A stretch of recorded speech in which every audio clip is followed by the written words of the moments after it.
Today we will continue to talk about Mother Teresa.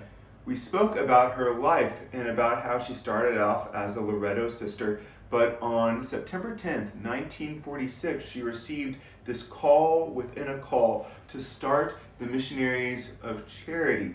Several months after she received this call within a call and followed it because she had made this vow to never withhold anything from Jesus, she received three visions. She received the first vision of a great cloud of the poor and needy.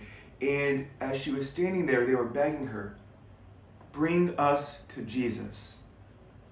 And then in the second vision she received, there was one of Mary. And Mary looked at her and said, "Bring them to Jesus." And then on the third, she was at the face of the cross and she was facing Jesus Christ. And there was this sense that Jesus was saying, "Bring them to me, I thirst." And what she says is that although she couldn't see the Blessed Mother, in this third vision, she knew that the Blessed Mother had one hand on her shoulder and the other hand on her arm, helping her to stay in this place, to receive from Jesus, to turn towards him in the midst of the mission that we receive and in the suffering that she would encounter. This is so important for us because it tells us that Mary is there to help us. She's there for you, for me. In these visions, Mother Teresa said that she was like a little child, that was what she was. She was a little child, and her mother being there gave her such comfort in staying there in the cross. You can imagine that for a little child, the cross is very scary. Have you ever had a cross in your life, a difficulty, something that you didn't think that you could face? What if we had the confidence of our mom there with us? That's what Mother Teresa teaches us about Mary consecration, that Mary is there. In fact, she even said that she would never have been able to hear the words, "I thirst," if it wasn't for our Blessed Virgin Mary working in her life. I'd like to read this. Jesus spoke to Teresa, "I have asked you, they have asked you, and she, my mother, has asked you. Will you refuse to do this for me, to take care of them, to bring them to me?" Notice how Jesus, when speaking to Mother Teresa in this vision, even highlighted his mother and how intimately she is involved in each one of his calls.